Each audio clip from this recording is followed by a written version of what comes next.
Handcat? Who the fuck's Handcat? Who's coming to my island right now? This is wild.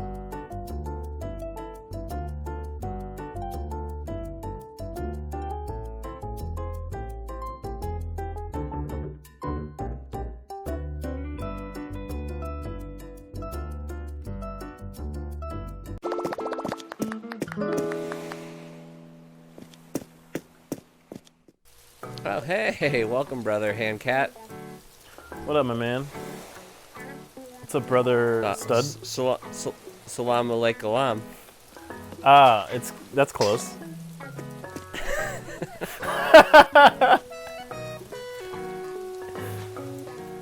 Oh my god. Yeah, he did blackface. That never is wrong. So what do you think? Did that joke land, or? Right. Was that a good one? That totally makes sense. Except for it's not blackface because it's, in the context of Animal Crossing, my actual skin color. Here's Nook. And fucking, Able Sisters, and here's my museum. You got some bad weather, man. Yeah, I'm sorry it's raining here today. That's kind of a bummer. This is my retirement here. You can see this one tree here without bells. That's unfortunately the impact from COVID-19. Oh, okay. It's, my 401k took a real hit. Yeah, how's your IRA doing? My IRA is okay. Here's my private adult beach, clothing optional. If mood might strike you. Mm-hmm. Yeah, that's right. You got it. Well, brother Addison, you're a lot darker than I was expecting. In fact, you are darker than me. It's pretty impressive. Animal Crossing, I think, it has this weird symbiotic relationship where it knows you and it reflects your spirit back onto you through the game. That's right. I didn't do any character creation or anything. This was the template. This is what they gave me when I started the game, and I just saw no reason to change it. Yeah. Yeah. No, yeah. I mean, why would you need it? You wouldn't be able to change it anyways, honestly. It seems like it's locked in. Otherwise... It is. It's locked in. That's probably the best way to put it. All right, so let me show you the casa, which means house. Cool. Welcome to Studsville Manor. So this is my crib, man. Bro. Wow. Play some games. This is a very nice pad you got. Is it a bachelor pad, or do you got a little lady? Let's just say that I've designed this house in the hopes that maybe I'll meet someone someday. Anyways, bathroom's this way, if you need to go. Okay. Here's the kitchen. Wow. Very romantic, Addison. Thank you. Yeah, I thought maybe we could, enjoy a meal here. Sometime doesn't have to be when we can socially distance.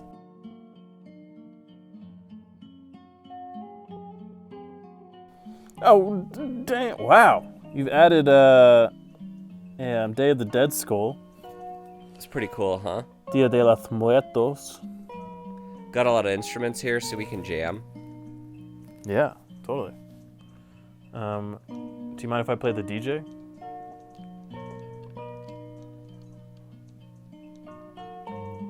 Aloha KK. Hey, do you mind putting on some jazz or reggae? I know that's what you are most familiar with. I don't know. I thought this island music was, pretty appropriate. Mbala, I can't hear it. I don't. And this is where the magic happens, if I do say so myself. A lot of sex. A lot of sex happens in this bedroom. So yeah, that's my house. Let me show you the hell happened to your face? I have Hey, man, you all right? vitiligo. I have vitiglio, like Michael Jackson. But I have the rapid onset version of it. It's like those progressive lenses that change. Yeah, like when you go inside and out. Inside and outside, exactly. When right. you go into your freak room, you turn white. Let me show you the best room in the house. Welcome to my screening room. It's beautiful. You want to watch a movie? Yeah. You know, it's June, and it's like it's the middle of June, which makes it close to my favorite holiday, and I'm assuming yours would be too, had you still been the color that you were. Juneteenth. Oh, I'm sorry, I wasn't listening. What did you say? Just kidding. Yes, it's Juneteenth. Oh, cool. So we have to think about black people. We have to. And I just wanted to, real quick, just to get it out of the way, I just wanted to thank President Trump for like letting people know about Juneteenth, because they didn't know that Juneteenth was a thing until he tried to schedule his rally in Tulsa for today, and was met with, shall we say, some opposition. That's right. Not only was he met with opposition, he was met with actors. I don't know if you saw that Craigslist ad that was put out for actors to appear at an event on June 20th in Tulsa. No, I did not. Trump needed to beef up some of his support. Not because he doesn't have enough, just that, you know, you can never hurt to have too much. But yeah, there was an ad that was posted it didn't say Trump rally, but it was everyone was saying, well, what other fucking event was there? Nothing. That needed to have people in a crowd other than Trump's arrival. It bums me out though, because he could have easily called me and I would have been there. Oh, I know. You would have been there, like, with your MAGA hat on and everything. You would have, like, gladly been on hand to demonstrate your support for our supreme leader. Yeah, I mean, that clip of him saying, "That's my African American," he's talking about me. Yes. Yes. So, although, didn't he use the N-word? When doesn't he? I mean, every time we talk, it's like, you know, N-word this, N-word that. I don't want to make anyone uncomfortable, but that's how we talk, Trump and I. Yeah. Well, anyway, or as I call him, Spike Lee. Anyway, speaking of Spike Lee, do you want to watch Da 5 Bloods? Yeah. Hold on, let me clear away 5 hours of my day. Perfect. All right. Well, if you have no objections, then I'm going to go ahead and turn off the lights and start the movie. Yeah, let's do it.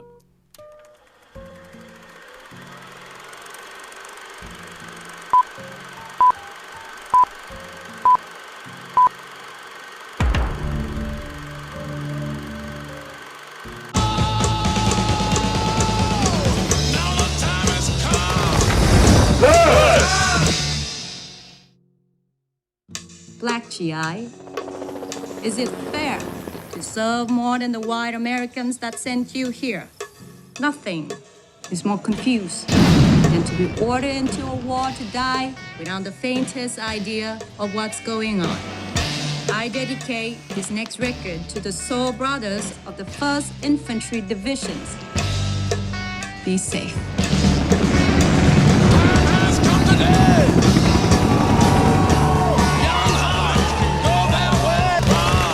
Broken man. So what, you blaming yourself? You don't even know.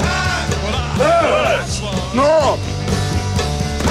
I've been loved and put aside.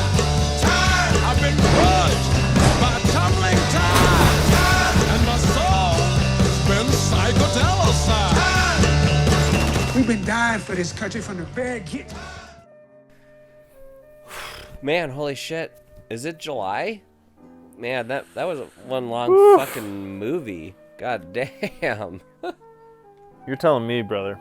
So, I gotta ask you just real quick, how familiar are you with the works of and correct me if I'm pronouncing this wrong, Spike Lee. Yeah, Spike Lee, formerly known as Spike Lee. Yes. I am pretty familiar.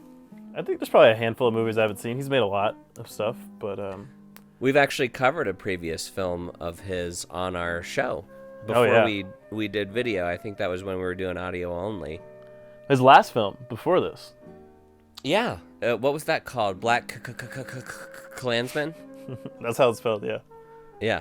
It's spelled exactly how you said it. And can you recall your feelings or sentiments regarding Black Klansman? Well, pre-watching this movie, I would say I was mostly dissatisfied with it. I didn't think it was a bad movie, necessarily, in terms of production and, I guess, acting. But I thought it was kind of like, you know, I'm used to Spike Lee now, so it wasn't necessarily, like, a revelation. But now that I've seen this movie, I think maybe this movie, Black Klansman, isn't so bad. In fact, maybe it does deserve an Oscar. That's kind of how I'm feeling about it. So here's the thing about Black Klansman. From what I remember about it, it had good performances. It was relatively entertaining.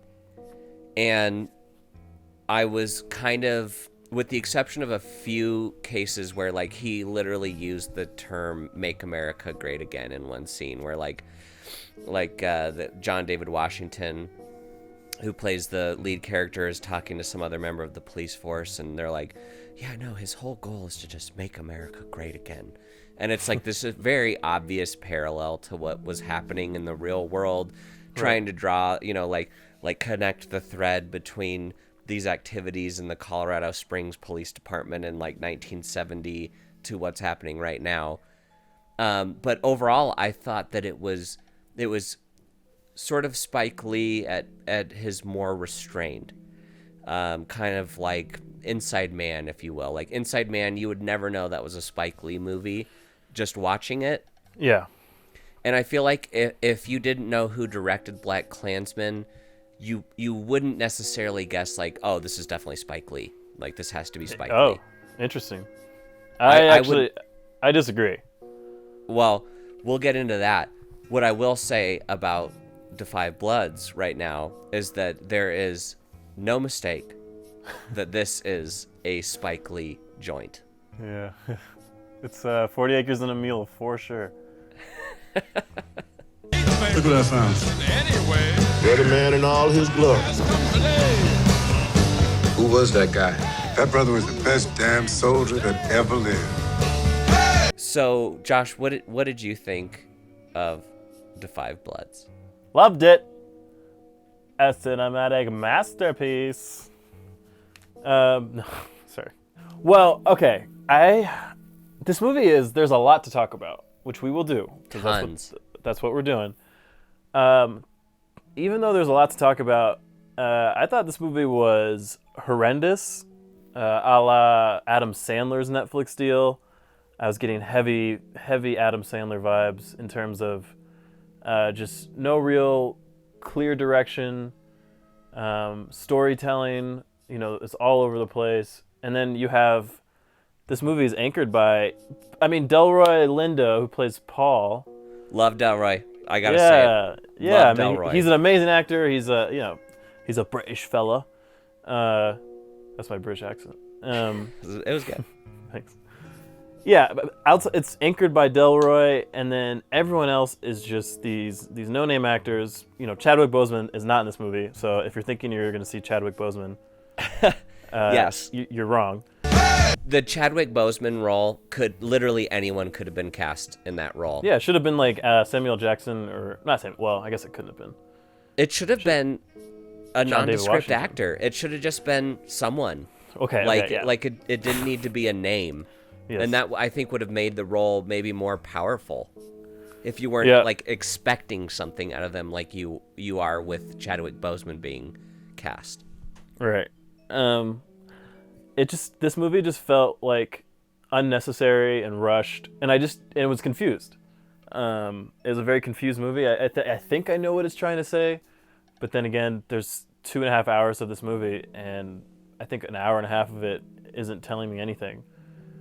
And, you know, Spike Lee is who he is now. I don't think he's going to improve as a filmmaker. I don't think I'm going to... Maybe his documentary stuff might get better, but his narrative stuff is just completely out of control, and that reflects that in this movie. So I did not like this movie. I was pretty upset. Up until about the hour and a half mark, I was like, this is the worst movie I've ever seen. It gets a little bit better, but it doesn't like have a deserved ending, or it doesn't make you feel better for sticking through with it. I'm assuming you felt the exact opposite and you loved it. This movie is... So, real quick, I just wanted to get out of the way. You were talking about the difference between Spike Lee's narrative films and did you say documentary? He's quite the documentarian. So, actually, I think probably one of my favorite Spike Lee projects ever was When the Levees Break, which was a documentary about Hurricane Katrina. Yeah. And it's fantastic. Four Girls is for sure his best work, I think. It was just a devastating experience, and I experienced a lot of panic attacks too. Once upon a time, I was real afraid of being on the inside, outside as well as the inside. Of what? Of anywhere, because the bombing happened in a church where you normally would feel safe, or you think you were safe, you know, and of all places, you know, a church.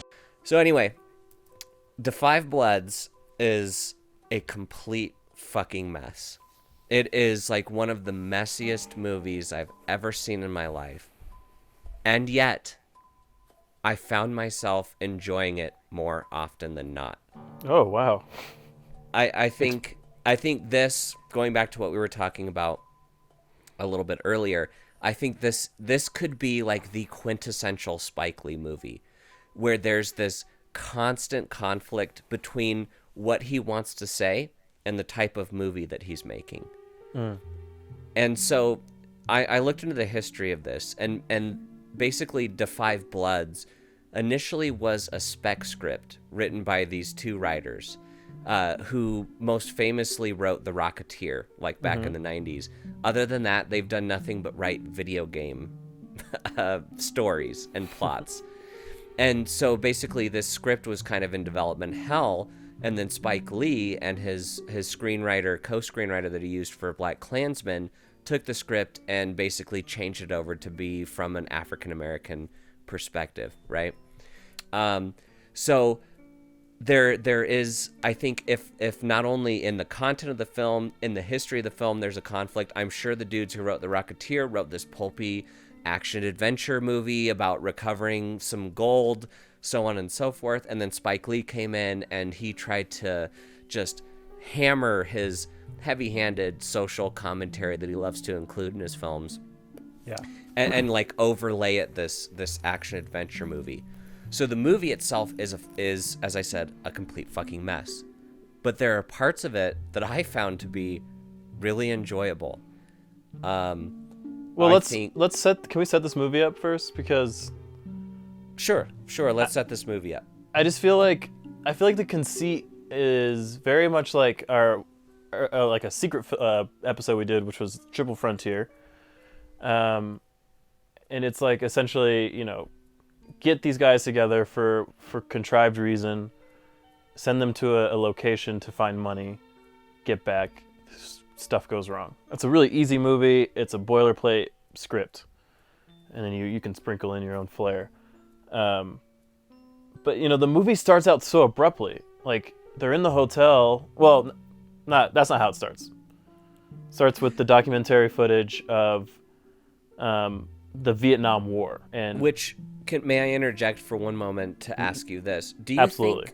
think that documentary footage was something that was planned from the start, or do you think that stuff was like jammed in 2 weeks ago ahead of release in order to somehow make this seem more relevant? Yeah, it came out on the 12th, so that means they uploaded it on the 11th. So I would say the 10th is when they put that footage in. It was in stark contrast to the rest of the movie, and felt forced in certain portions, like when they were having a conversation in the hotel and they were talking about Trump because Delroy Lindo is this like big Trump supporter, which that's a whole other thing we could get into real quick. My brief impression of that is like, I think it was maybe an interesting choice for Spike Lee to include a character who is black and who is also a supporter of Trump. And I think the point of it was to illustrate this idea that race is sort of inconsequential when we're talking about people who might support Trump, and it's people who are afraid and uncomfortable constantly that might think that President Trump could potentially do something good to improve their lives. I think that was the overall message of what he was trying to say. But when he brings it up, then they're like, oh yeah, old President fake bone spurs. And then they just show like a random clip of Donald Trump. And there's other instances in the movie in which they just sprinkle in like a random piece of documentary news footage. And then it's bookmarked by this Vietnam footage in the beginning and the Martin Luther King stuff at the end, which didn't feel organic to the movie whatsoever.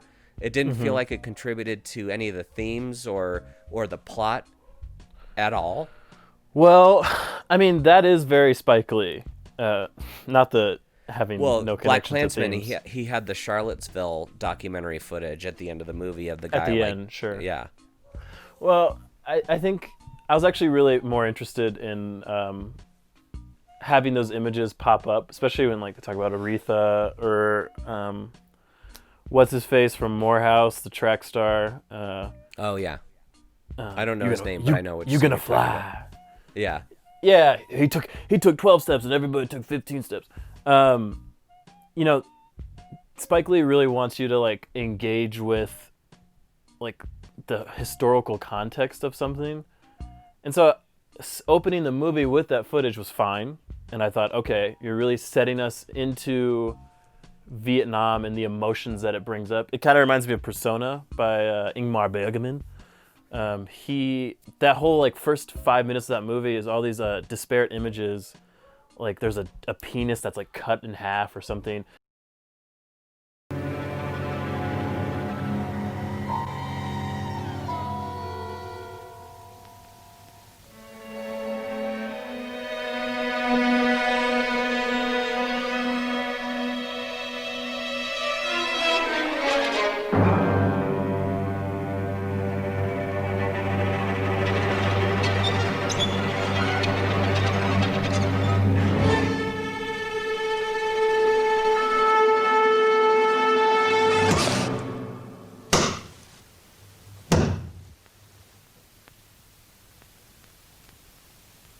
But it is, you know, it all kind of culminates into this idea of like the chaos that was everyone experiencing in Vietnam, not just America, but Europe and Asia.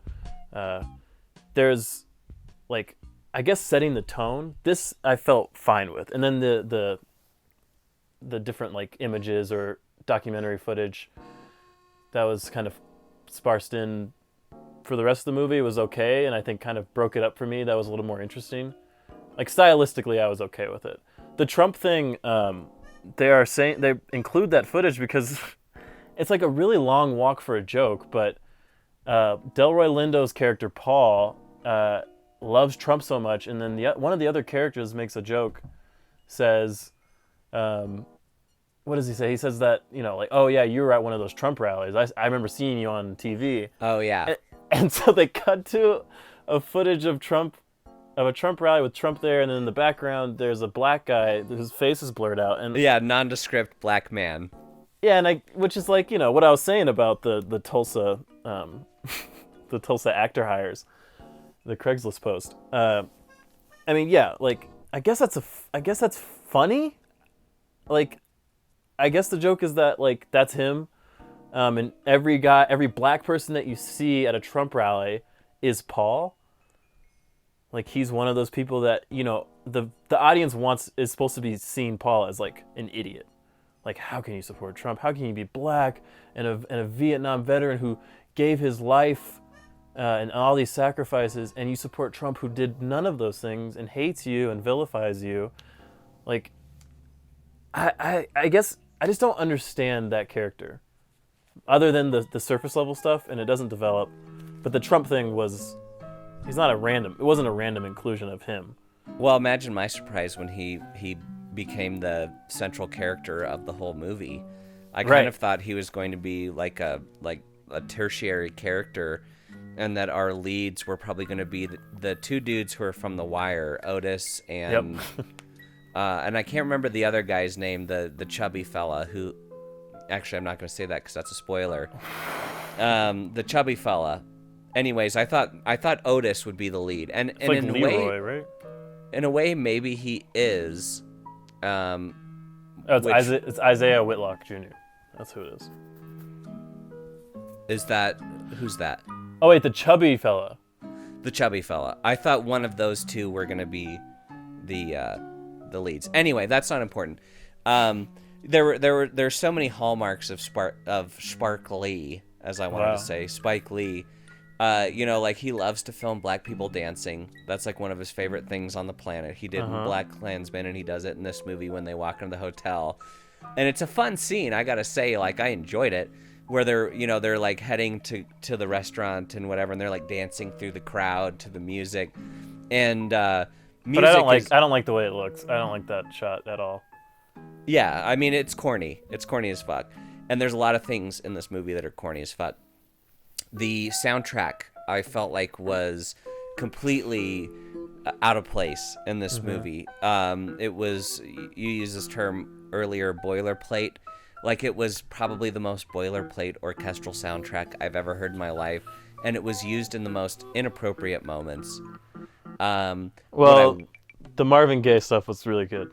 Well, I was just going to say, what I will say, and this is also a Spike Lee staple, is the actual pop music that he used in the movie was incredibly effective.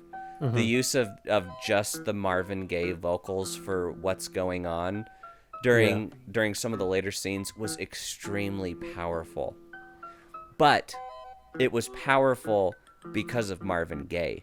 Marvin Gaye was doing the heavy lifting there. Yeah. The imagery on screen wasn't necessarily powerful, but he was leveraging our familiarity and our relationship with that song to evoke emotion in us, which is lazy. That's lazy filmmaking.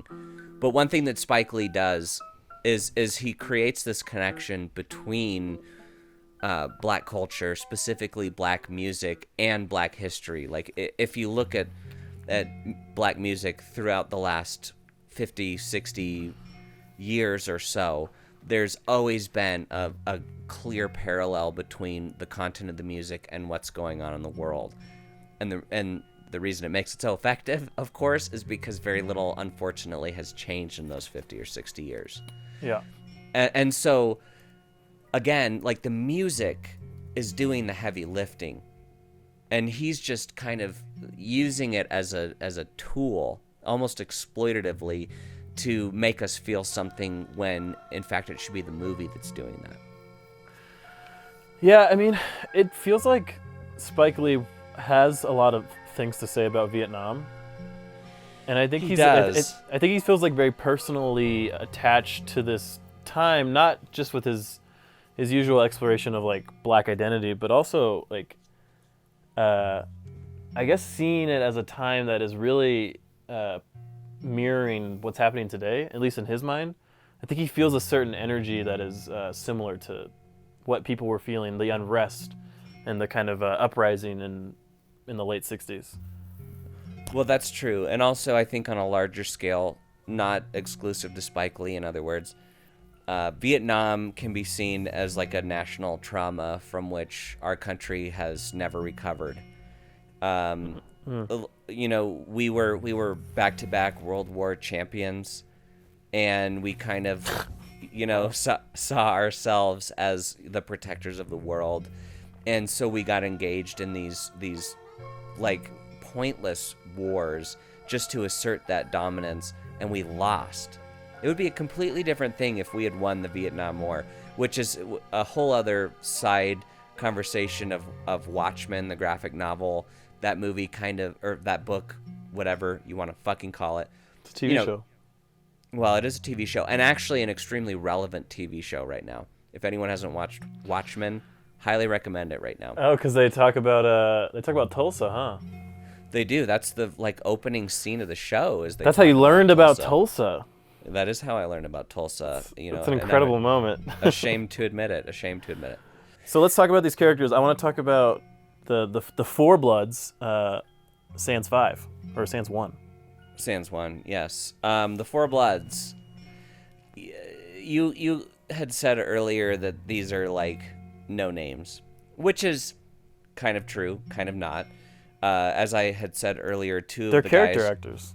They're character actors. Two of the guys are from The Wire, which is, widely considered to be one of the finest television series of all time. The other one is a Tony award-winning Broadway actor. And then you have Delroy Lindo, who I don't think has ever won an Academy Award or anything like that, but he's been pretty widely respected for his performances through his whole career. And he's in Malcolm X too, actually. Is he? He's in a lot of Spike Lee stuff. My first exposure to him was in Congo, which is a movie that I loved as a kid, and he plays this this African general who's like no bullshit, but also like kind of endearing, and that was my first time seeing him, and I've kind of always loved him ever since that. Anyway, so we do have these four characters who are, with the exception of Delroy Lindo's character, pretty underdeveloped, right? Like they do some work to try and develop them. Like Otis apparently has like an OxyContin addiction or something like that. He's a Vietnamese lover. And he has a Vietnamese lover and a half Vietnamese daughter that he's like never met. But I'm sorry. But I'm just laughing at that scene, the introduction. Oh yeah, that scene was pretty bad. Like that after the daughter comes home, which how fucking convenient, of course. But then like the way that he stumbles to get it out of like, is that our? That's just a one take. They're like, can you just like stammer through, is that our child? Okay. Yeah. And then perfect, let's go. But the rest of them are like completely underdeveloped. The chubby one, whose name I can't remember. It's Isaiah Whitlock. Isaiah Whitlock is his actual name. I don't remember his name in the movie. Oh, I wrote it down. It's Melvin. Melvin was underdeveloped. The other guy, Tony, was his name Tony? Or am I just thinking of that because of the Tony Awards? No, it's David. David. So the Four Bloods, Paul, Melvin, Otis, David. Yeah. Yeah. And David does get a little bit of a backstory as far as like he was rich, but then he squandered his wealth on the typical things I think that impetuous, wealthy people squander their wealth on. So, but Delroy has a fully fleshed out background. He has a son that's along with him, so he has pathos that are provided in terms of, the conflict that he has between, what he feels for his son and what he wants to feel for his son. Mm-hmm. And then we have these other white characters who are like white guilt enabled. They go around in Vietnam and work on removing mines. Yeah, they're the LAM, the Love Against Mines and Bombs. Yes. They're a little nonprofit. And with the exception of the French actress, both of those gentlemen were in BlacKkKlansman as well. Were they the racist? They were. Had to be racist because they're white. Yeah, they were part of the Klan. The fat guy was like the really, really stupid one that was like just the worst stereotype you could conjure. And then the other one was like the actual clever white supremacist who was figuring things out. He was the one that interviewed Adam Driver, right? Yeah, and yes, he was the one who knew that Adam Driver wasn't on the level. They are portrayed slightly less asshole-ish in this, which I did appreciate. But otherwise, I mean, that's it for characters. We have four central characters Well, no, Only you have one Chadwick. of which is even developed. You have Chadwick Boseman too. No. But okay, he's the fifth blood, Addison, yes, he is the fifth blood. and he's but the reason. The reason that they're going back is to get the gold that they were fighting over, and to get the remains of his body and send him home. Which the main reason they went is for the gold. It was a secondary reason that they could like bring his skull back with them. Yeah, to that's give probably to the his more grieving motivating. sisters. But I think that was the emotional reason for them to go back. Was like, do we want to risk going to Vietnam and like re-experiencing all this trauma just for gold? I mean, I guess that's a stupid argument. I don't know. Well, yeah, and that gets into like some of the more interesting scenes in the film, I thought, were when they were basically like living through their Vietnam flashbacks and behaving as if they were actually in the Vietnam War. Yeah. Taking the white people prisoner. I thought a really good scene was when they were all around the campfire and they heard like some monkeys chattering in the distance, and in their experience that was like, oh, you know, Charlie's in the trees, like. And so PTSD is great. And well, so even though there's not a war going on, there's no immediate danger, like Delroy and his son still like rush up to the edges and they're like listening and they're trying, is someone following us? Is that? That's absolutely that's a black person thing. Just like, oh, is it? Completely taking out of like the reaction is to level 10. It's just like I don't know. That just reminded me. Okay, so I need to talk about the four bloods real quick. They all remind me of different aspects of my dad's personality. Like I think my dad is like partly Paul because he watches Fox News all the time. He calls himself a libertarian, and he's ex-military. He's ex-military. Yeah, he served. He was in Iraq and he was in Afghanistan for Desert Storm. Yeah, neither of which are in Vietnam. were as impactful as Vietnam. Just in all fairness, but no, Desert Storm was like 90 days or something. Yeah. Yeah, so he's ex-military, and his identity is military. Like you go into his house, and it's just, you know that someone was in the army here. It's not like a secret or anything. He's not like a normal person about it. Everywhere he goes, he's wearing like a hat that has a military emblem on it. So that's him, and then just like the other three characters are kind of all the same like black person, which is just older black guy who is somewhat wise, somewhat like set in his ways, and always carefree. Thinks you're doing a little too much, which is like my dad. So I don't know. I just kind of watching this was just like watching my dad perform, and that kept me interested in, and actually kind of embarrassed me because I was like, oh my god, this is my dad.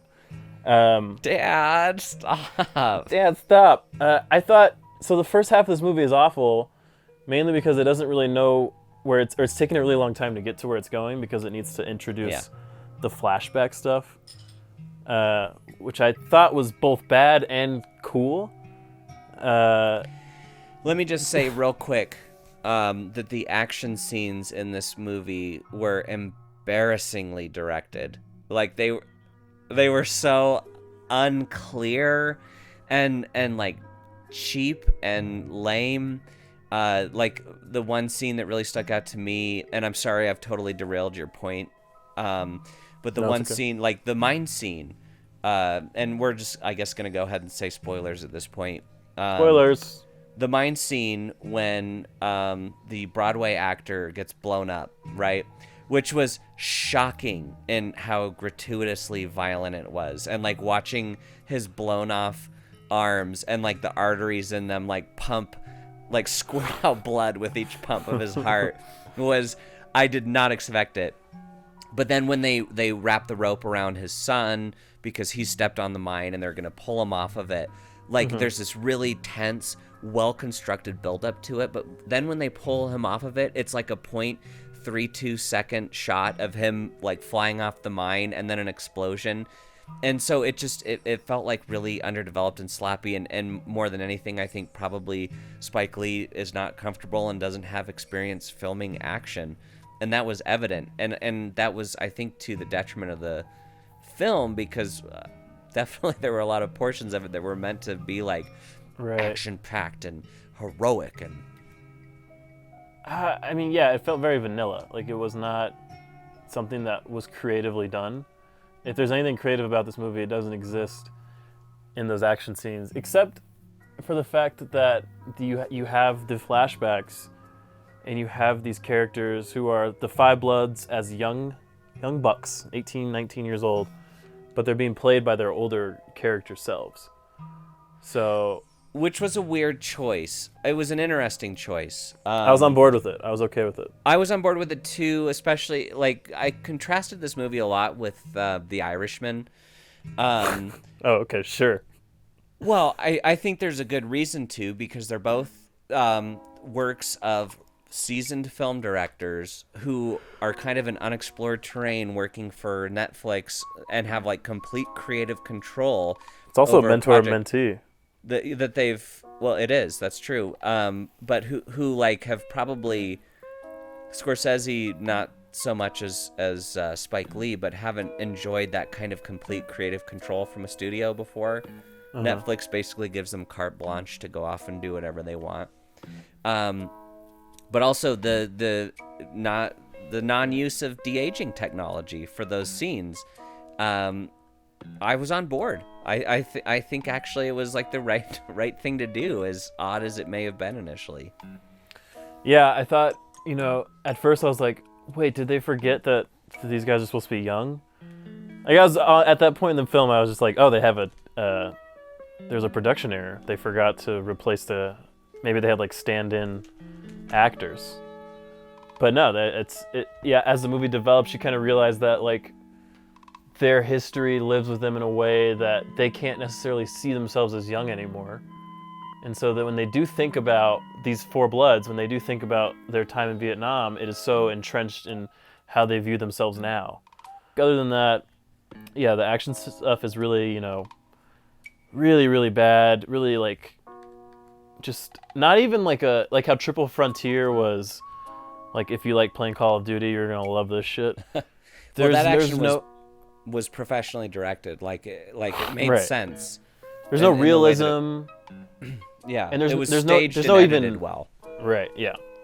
This just felt like, yeah, sometimes it's more fun to talk about a bad movie, but in this instance, it's like this movie wants to say something so badly, and it's just so bloated, and then the action scenes, you're just like, why am I watching this? Why do I need to see this extended fight scene, like the fight scene to defend the gold? It's as if it's, like, such a crucial element to the story. Yeah. It's the reason why they come there, I understand, but I don't need to know that, they spent, 20, 30 minutes fighting off these Vietnamese soldiers back into the woods, and they ran away, and now they have this gold. Like, you can do that so much faster, or you can do it in a way that is at least creative and, as opposed to just, like, a pure, like, boring scene. Which I have to ask real quick, are there no metal detectors whatsoever in Vietnam? Like, did they really have to wait, like, 30, 40 years for these guys to come back with their metal detector to find out where this gold was hidden that they'd been missing all this time? Right. I guess, so, yeah, we should talk about how they find the gold. So I watched this with Hannah. Hannah surprisingly stayed awake for this one. Lauren did not. Well, Hannah fell asleep at the end, which she shouldn't have. The end's the best part. The scene where Melvin is the one who decides to use the metal detector, which they had metal detectors in Vietnam at the time, right? Or during the Vietnam War. Like, they have a scene of people scouting for mines. Yeah, so Melvin finds the gold on the side of a hill and it's about, I would say, maybe 6 to 7 inches below the ground. Maybe even less than that. And it was moved around by a landslide or something. They have some exposition that explains that. But, I'm instantly thinking, how is no one finding this by now? This seems like a heavily trafficked area. Erosion would have revealed those gold bars decades ago. Right. Weather, all types of stuff. People just walking by, animals. There's so many things that, like, you just walk upon it. They kind of, like, know it's in this general area. But the way that they find it kind of just makes you think, okay, they couldn't come up with another more creative or clever way to find it. So, they found it. And it's like, in theory, you can do that, but when you want these characters to kind of have this emotional connection to this gold, them just walking into it doesn't feel earned at all.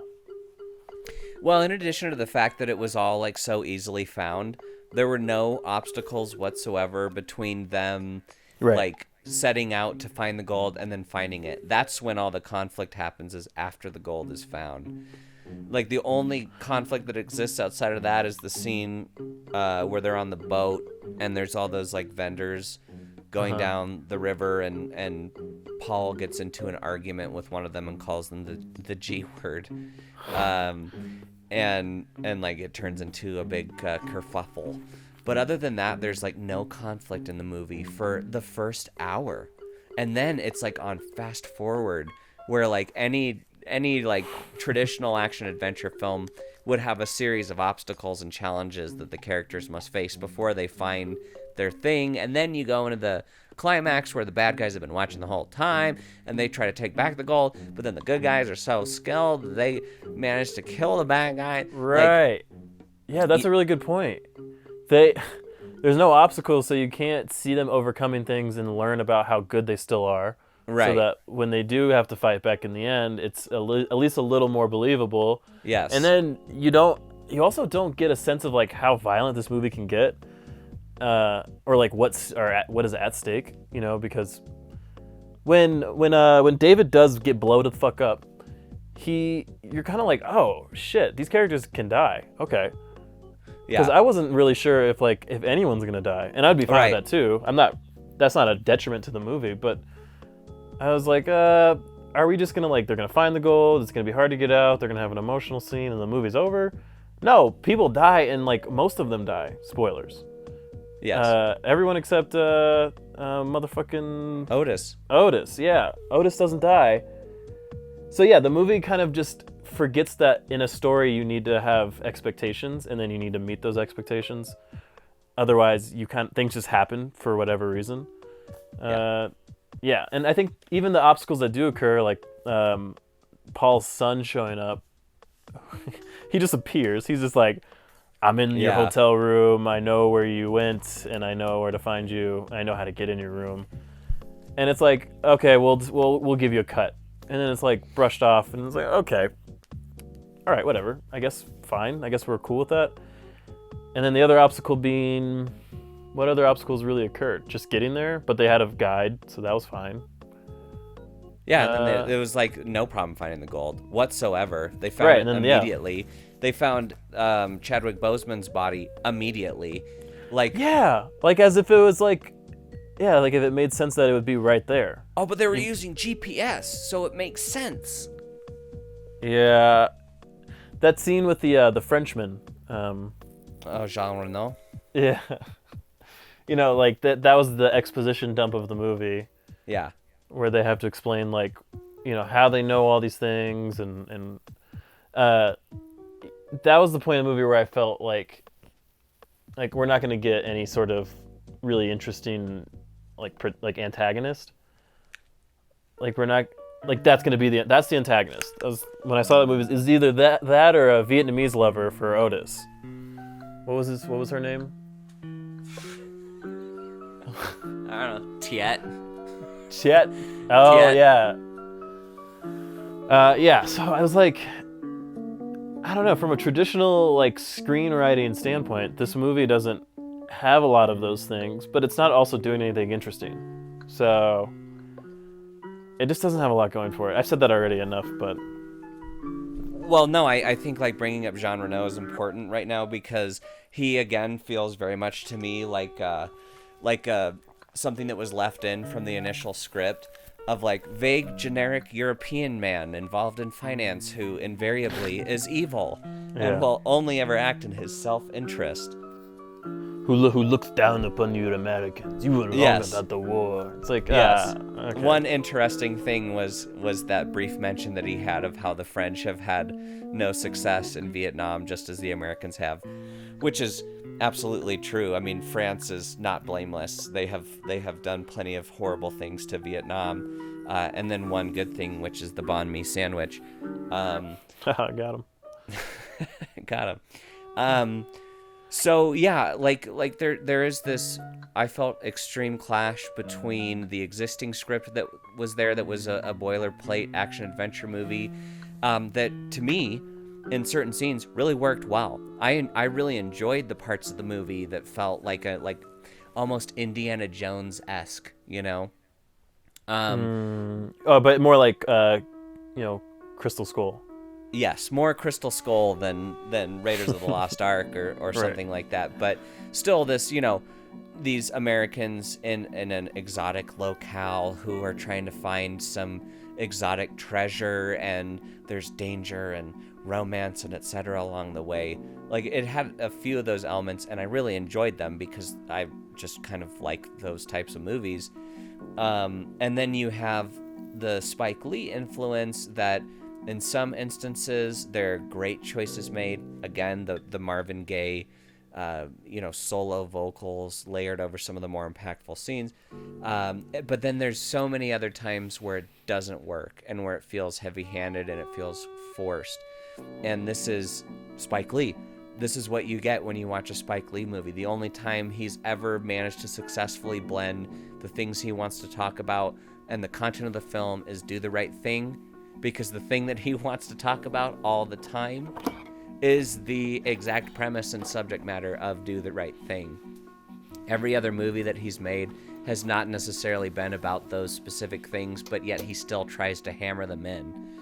And I was actually thinking while I was watching this movie about something you said when we talked about your favorite movie of all time, The Equalizer 2, which has some similar ambitions, right? Where he wants to talk about Ta-Nehisi Coates and he wants to talk about Richard Wright, but yet he doesn't know how to do that in a way that's organic to the story. So instead he just has these random scenes thrown in where characters specifically reference these things, as if like the people who are watching these movies are taking notes to be like, oh yes, I would like to be more woke. What should I be reading? How is that spelled? Nehisi? So I was thinking about that because you said that and I thought it was really appropriate. You said basically something to the effect of like, this is something that you really want to talk about, but you don't know how to talk about it. So you're just going to go ahead and talk about it however you can. Well, people do want to get woke now. So I think people are going to watch The Five Bloods and be like, excellent. Yes. Yes. Which is what the critics are doing. You mentioned it earlier on. This is an 86 on Metacritic. This is critically acclaimed. People are loving it. They're calling it urgent. They're calling it Spike Lee's best work in decades. They're calling it like lightning in a bottle, like more energy than he's brought to a single project in decades. So it's like, okay, so my biggest problem with the Black Klansman was that reception was like, people were really holding this film to a higher standard than it deserved or that it even warranted. It's like, it's an interesting movie, premise is okay, and it's executed really well. It's very professional, and you feel like you're watching a really good movie. It's got some good performances. Yeah, performances are great. I think John David Washington's amazing. Adam Driver's really good. Topher Grace, Topher Grace was fantastic in that movie. Yeah, I thought that movie was like, I'm not a big fan of that movie, mainly for the external issues surrounding it, but like it's really hard to knock that movie. But people were really treating that like it was this is the testament to racial conversation in film. Like, this is how you talk about race in film. And really, this movie was just like a interesting story based off of a memoir, and had really high profile actors. Yep. And that's what they're doing with this movie, which is like, you can say black movies suck. I've said that about Spike Lee constantly. Like, Spike Lee is one of the most infuriating filmmakers because I think he does know how to talk. Like, we were talking about Old Boy, Equalizer 2. They had a really they had a lot of problems trying to talk about race in that movie into the context of an assassin. And like Spike Lee knows how to talk about stuff in the context of a film. Like, yes, he can be heavy-handed. I think in the later years he is more heavy-handed, but he really knows how to like bring conversation into it, and it doesn't feel so forced. And like the fact that he just does this over and over again, like in BlacKkKlansman, like in The Five Bloods, where he's just like, fuck it. You know what? Martin Luther King, he was assassinated 1 year after this speech. Goodbye. Like, that's the end of the movie. And you're like, okay, man, what are you trying to say? And like, I get it. Like, but like, that doesn't have to do with anything about this movie. What he should have done is he should have just done a re-release of Do the Right Thing, digitally altered, so that cops didn't carry guns and only walkie-talkies, and like maybe they had an updated Doritos bag in a scene or something like that that reflects the current Doritos design, and just done that, because it's such a it's so much more relevant to what's happening right now. So much better written, better directed. The ideas are on point. Like he peaked with Do the Right Thing. Oh, absolutely, yeah. And so yeah, I mean, I've liked other Spike Lee movies. I like He Got Game. I love He Got Game. Yeah, He Got Game's good. I even kind of liked Bamboozled, even though it was fuck yeah. Yeah, that's what I'm talking about. Yeah, so I don't hate Spike Lee movies, and in fact, I'm gonna go ahead and just hop into recommendations here. Contrary, or perhaps what might appear contrary to what I've been saying this whole time, I would recommend this movie because I was more entertained than I wasn't entertained, and it made me think a lot about a lot of different things, not just race relations in America. It made me think about more of a broader scope of American history, and I love any movie that can make me think about those kinds of things. And while that isn't necessarily credited or due to Spike Lee's particular influence or approach or anything like that, the mere fact that it was there made me think about it. I very much enjoyed the performance from Delroy Lindo. I literally couldn't believe that he was able to sell that corny Shakespearean soliloquy bullshit that Spike Lee loves to include in his movies, but he did. He did. I bought it. I bought that when he talks to the camera towards the end. Yeah. And even though it's long as fuck, I kind of enjoyed it. I kind of liked this movie. Okay. I mean, you're wrong. Would you recommend it? No, I would not recommend it. If you want to watch a Spike Lee movie that talks about race and society and specifically history, Malcolm X is a great start. There are other movies to watch, and if you're a white person and you're feeling guilty, which clearly this is Addison, then watch Spike Lee's movie and support him. That's the thing, is when I saw the reviews of this movie, I knew it was Black Panther syndrome. I knew it was bullshit. The reason it was getting these reviews. And so I was watching it with that eye initially of like, oh man, this is going to be really bad and really embarrassing. And the only reason it's getting good reviews is because critics don't want to look like, the racist asshole that pans a black movie. But I do think this movie has redeeming qualities. And as I said earlier, the action adventure stuff, I enjoyed. I like those kinds of movies. I like A Hunt for Gold. Yeah. I agree with... I like the potential of that. I think that this movie could have been an action adventure, but it was not. Yes. No, it wasn't adventurous enough, and there wasn't enough action, so it doesn't really meet those goals for me. But I understand what you're saying. I understand this. Right. What? In the hands of a competent, or not even competent, but like cohesive, like one single vision, or just like a proper studio production. A better editor could have done a lot to make this movie better than it presently is. Yeah. I do think that this movie has the elements to be a really good film, if not great film. But it's bloated and it's scatterbrained, and and it's unfortunately not fulfilling of the vision that it has, which is admirable. Here's where I wouldn't recommend this movie. Is if you think that you're going to watch it as a white person and emerge woke or emerge informed or somehow feel as if like you've done your due diligence to combat white privilege by watching this movie, then no, go fuck yourself. Go fuck yourself, rather. No, go fuck yourself. No go. Because this is not that movie. This movie isn't going to educate you or inform you in the way that something like Do the Right Thing might. So if you're coming into this with the expectation that you're going to get a better perspective on things, you're not. So this is not that movie.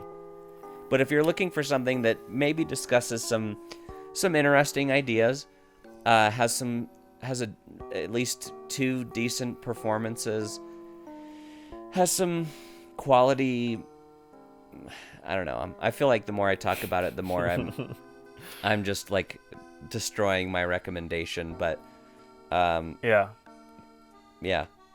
I agree. You are destroying it. We've been dying for this country from the very get. Now the time has come. There are things to realize. We give this goal Has come today. to our people. Hold on! In my line of work, I have to be very careful. And that means knowing exactly who I am in business with.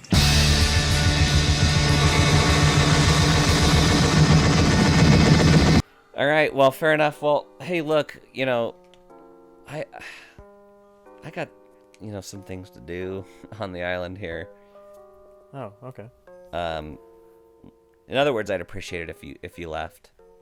Oh, well, okay. That's disappointing. But I understand what you are saying because I can understand English. So, all right. Do you mind if I use the bathroom? Yeah, quick? go ahead. Okay. Cool. I just gotta take a. I just gotta go. Oh, my name's Addison. I don't believe. I think I'm free of white privilege. Oh, it's nice to have adventure and romance and think about American history. God, what a fucking idiot. Well, looks like I'm never going to record another podcast episode with him again. You know what I'm going to go home and watch? Medea's Family Reunion. Matter of fact, I'm going to watch Medea's Spooky Halloween. That's the movie. Boo! A Medea Halloween. Oh man. Whew. Okay. Sorry about that. Oh, that's okay. You do realize there aren't any doors between rooms, right? What's up? There's no door to the bathroom. I heard everything you said. Okay. All right. Have you seen Miracle at St. Anna?